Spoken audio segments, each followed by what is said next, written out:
So now Matt and Ted, both professionals in the real estate industry, and they give us kind of an outside perspective. Ted does a lot of title work and law work in regards to real estate, contractual and all that. So he sees the ending of the transactions, okay? And Matt sees the start to finish like we do as realtors. So pretty cool look we have. Now, Ted, you've pulled a lot of information here. And we were talking about earlier on in the show how home sales have decreased a bit. The home price has fell by 1%, and there's things that are causing this. Yeah.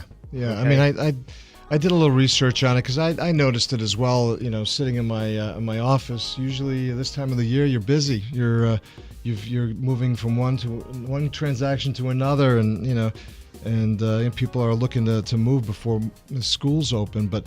You know, we were scratching our heads why this is happening, and there's a few obvious factors. Low supply. Low supply causes the existing supply to be priced higher than what people would expect. Exactly.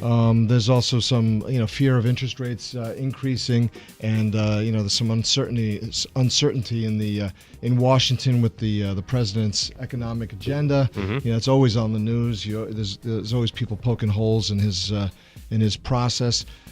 There's also and this is not something that's new, but it's been a topic of debate for years. What the government is going to do about the mortgage interest tax deduction. Oh yeah. What's how they're going to make that either modify it or they better not get rid of it. No. I use that as a sales opportunity. Right.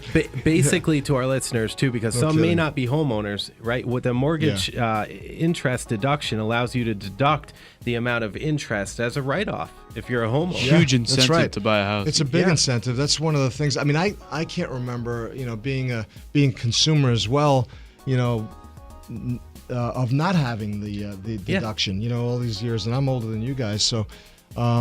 It's something that we've had as a staple in our markets for a long time. It's part of the strategy for a lot of people, everybody that buys a house when they're financially trying to determine what they're going to do for the taxes. People buying, holding. Now, this is one thing, too, by the way, a lot of people don't realize the realtors, the National Association of Realtors, the largest lobbying group in the country, we go down to Washington and fight for the homeowners of this country, and we fight for that because we know the implications that will happen if you take it away. If the politicians try to take that away. Good. That makes sense. I agree. And another thing that I picked up in my research, which I thought was a little unusual, I never thought of this, was household formations growth. This is a factor that economists keep an eye on, and I thought, what is that? Is that a lot of roommates? Is that what that means? Yeah, I think that's pretty much what it is. I got a couple. It's a lot of probably a few that you want to get rid of, and maybe here in this case as well, it's where the kids, as adults.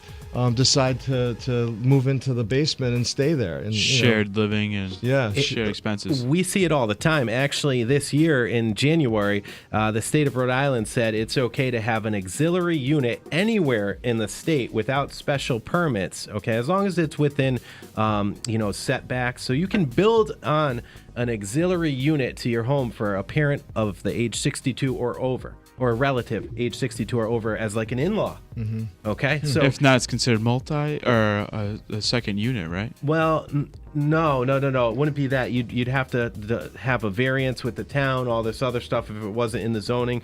But now you can do it. Okay, there's different things. There's some fine print there, but nothing crazy. Okay, and the reason being is because of the low supply and the lack of affordable homes. Affordability, unaffordability is a real factor, and also one of the other things that they were mentioning there is that housing prices has gone up and it's become unaffordable. And why is it unaffordable? Because income for these new potential homeowners. Yeah, potential homeowners hasn't kept up with the housing pricing going up. So that's caused a reduction in the demand for durable goods for housing. They're not buying at Home Depot. They're not buying at Target. And it just expands from there. There's a balance. There's a very fragile balance in our economy for everything. Yeah. Right. And when the market is outpacing people's income, what do you think happens? Now, a lot of folks from Massachusetts are still coming into Rhode Island because our home prices are less. They make a bit more in Massachusetts. Okay. They commute and whatnot. But people living here in Rhode Island, we're seeing a lot of people now shopping in lower price ranges. Yeah. Yeah, if there's a supply in those lower price ranges, right? I mean, I'm sure there's a lot of good point, Ted. A lot of demand there. Yeah, good point. I mean, I think one good thing in this conversation is our financial market, our system is definitely better now, I think, than it was before the Great Recession, and that's something positive to stay positive about. I agree. And so the interest rates are still very good. We just have to be patient and hopefully ride out this little storm. If the inventory stays low like this, guys, if the inventory stays low and rates do creep up, it's going to happen at some point, maybe after September, after they meet. Or did they meet already? Was it the... No, I think they're meeting in September. 4th, I think. Was it the 4th? 4th, 5th. Okay. It's coming. I know that. So when the Fed meets, okay, so when they meet, interest rates could change a bit. That may or may not affect our mortgage rates, okay? But if it does, if mortgage rates rise and the home prices continue to rise, we're going to continue to see less and less home sales, and then prices are going to have to correct themselves in order for homes to sell. It is what it is. It is what it is. So what we're basically trying to get to is that if you're holding out because you feel you're going to get a higher price, you may not. Yeah. Okay. Now, I mean, I think the signs are here. It's a clear indication, right? Yeah, that's right. No question. Awesome.